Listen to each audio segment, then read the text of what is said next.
Et salut à tous. Alors, où on en est au niveau marché crypto? Ça a été un peu l'hécatombe là récemment. On a eu un petit espoir de réenvoler du Bitcoin ici, mais finalement, ça a rechuté complètement. Il y a eu une énorme pression baissière sur Bitcoin dernièrement, notamment aussi avec les ventes de MTGOX. En gros, il y a un tas de gens qui ont pu récupérer enfin leur Bitcoin, et évidemment, comme il y a eu une hausse assez extraordinaire dernièrement, il y en a beaucoup qui ont dû vendre. C'est normal. Ça fait un peu chier que ça arrive maintenant, mais il faut les comprendre, c'est assez normal, et vous auriez fait pareil. On vient donc de rebondir assez sèchement là sur Bitcoin. On est revenu tester ici, mais on est resté plus haut que ce plus bas ici. Et là, on vient à nouveau de sortir de ce couloir. Alors, ça ne veut pas dire grand-chose puisque des fausses sorties, ça existe, comme ici.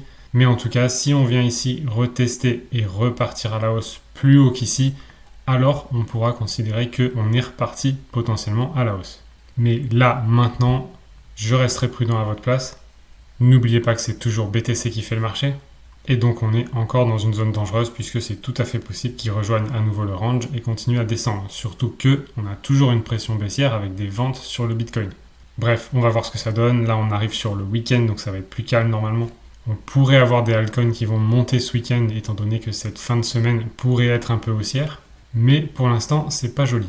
D'autant que, je sais pas si vous avez vu, mais quand le BTC chute, les altcoins chutent énormément. Et quand le BTC reprend un peu de la couleur, les altcoins ont tendance à pas trop remonter non plus. À part les mêmes coins, j'avoue. Donc c'est une période qui est pas facile, c'est clair, mais c'est aussi, si vous avez de l'argent de côté, un bon moment pour recharger. On est quand même sur des valeurs très basses en termes de altcoins. Donc si vous croyez à la crypto long terme, c'est vraiment le moment de racheter. Alors maintenant, concernant XRP, quelques news. Donc c'était très calme dernièrement, finalement il n'y a pas énormément de news, à part beaucoup de spéculations, beaucoup de fausses informations, d'informations trafiquées. Beaucoup d'informations trafiquées par IA, des montages d'images, enfin c'est une horreur en termes d'informations, moi ça me passe l'envie de continuer à faire des vidéos. En tout cas là-dessus et en tout cas sur les news. Donc je vais faire évoluer la chaîne prochainement, je vais vous en parler dans peu de temps. Et c'est pour ça aussi que dernièrement je faisais moins d'informations, puisqu'il y a de moins en moins d'informations vraiment utiles, non trafiquées. Du coup, il faut vraiment regarder les informations fondamentales, et il y en a très très peu, et arrêter de perdre du temps avec toute cette spéculation et cette arnaque de l'information. Donc, pas de grosses news dernièrement, on a donc Ripple et XRP qui ont intégré le CME Group. Alors, qu'est-ce que c'est que le CME Group? C'est un des premiers marchés mondiaux de produits dérivés. En gros, c'est une plateforme d'échange sur laquelle on peut négocier des contrats à terme, des options, des marchés au comptant et de l'OTC. Donc, en gros, c'est une énorme place boursière et CME veut dire Chicago Mercantile Exchange. Donc, le CME Group vient d'intégrer XRP comme référence. Alors, c'est pas mieux que du Bitcoin ou du Ethereum puisque eux sont déjà référencés depuis un moment et avec davantage de paires de trading. Il y a aussi Algorand, Avalanche, Bitcoin Cash, Cardano, Chainlink, désolé, c'est mal traduit, Cosmo, Filecoin, ICP, Litecoin. On a DOT, Polygon, Solana, Stellar, Tezos et enfin XRP. Donc XRP est à la fin parce que c'est trié par ordre alphabétique, n'ayez pas peur. Mais c'est simplement pour dire que c'est une bonne nouvelle que le CME Group les référence enfin. Par contre, ça ne crée pas d'avantage particulier sur le marché étant donné qu'il est déjà avec plein d'autres cryptos sur le marché. Ça va avec le fait maintenant qu'ils ont un pricing sur le CF Benchmark et qui est une place reconnue pour avoir les meilleurs prix sur différentes cryptos. C'est important pour une crypto d'avoir une valeur de référence, et donc XRP a enfin sa valeur de référence. Là aussi, il n'y a pas d'avantage concurrentiel particulier, étant donné qu'il y a déjà plein de cryptos qui l'avaient avant.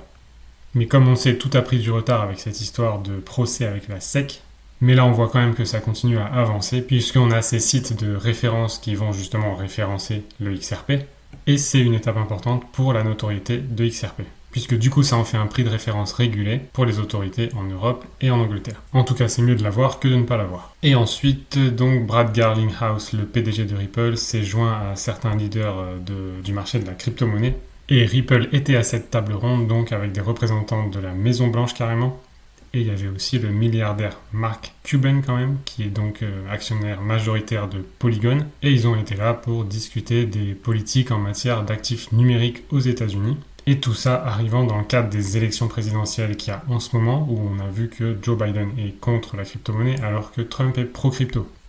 Alors cette réunion a maintenant eu lieu. Ce qui était marrant, c'est qu'il n'y avait pas de liste officielle des membres. Mais du coup, a priori, on sait maintenant qui étaient les membres de cette table ronde. Et il y avait donc deux représentants de la Maison Blanche. Il y a la sénatrice de New York, Il y avait un représentant pour le gouvernement Biden, Mark Cuban quand même, Brad Garlinghouse ici qui représentait Ripple, et d'autres sociétés représentées ici aussi, donc Coinbase par exemple. Donc je les connais pas tous ici, mais on avait aussi Kraken qui était représenté, Paxos, ça c'est intéressant, puisque j'ai vu dans une news récente effectivement que la SEC abandonne toutes ses charges contre Paxos et BUSD, donc le stablecoin de Binance. En fait, on se rend compte que la SEC abandonne toutes ses charges contre toutes les sociétés de crypto, sauf XRP.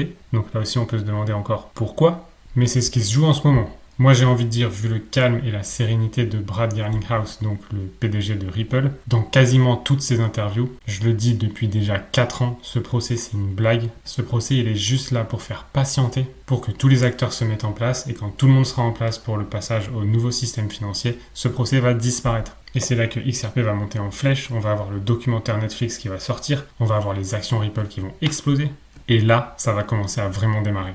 On avait aussi Stellar ici qui était représenté. Et chose intéressante que j'ai vue, donc il y avait Uniswap et la société Circle. Donc, la société qui délivre le USDC. Et ce qui est marrant ici, c'est qu'à aucun moment il y a le USDT et la société Tether qui est représentée. Là aussi, on peut se demander pourquoi. Donc on n'a pas encore de retour viable sur ce qui s'est discuté exactement dans cette roundtable, ni les résultats qui en sont ressortis, à part que ça a été apparemment très productif, mais ça ne saurait tarder et je suis sûr qu'on va avoir des retours très rapidement. Voilà pour ces quelques news, c'est l'été, profitez-en, ça va être plus calme sur les marchés, on risque d'avoir un rebond important probablement cet été. Et je pense que ce bull run va continuer en fin d'année, en espérant qu'il n'y ait pas un crash des marchés monumental qui viennent nous surprendre et foutre tout ça en l'air. En tout cas, ça va être plus calme au niveau news, ça va être plus calme au niveau crypto. Il y a quand même, et on le ressent bien, un désintérêt en ce moment pour la crypto qui vient de prendre très cher, qui vient de prendre une grosse claque. Faut dire ce qui est, et même si le Bitcoin vient de connaître un retracement quand même important, les altcoins ont vraiment énormément souffert. Donc pour ma part, je pense et j'espère qu'on aura une reprise un peu douce, tranquille, durant cet été, pour peut-être commencer à avoir une explosion et la suite et fin de ce bull run à partir de septembre. Donc à suivre, profitez bien de l'été, reposez-vous, et moi je vous dis à très vite.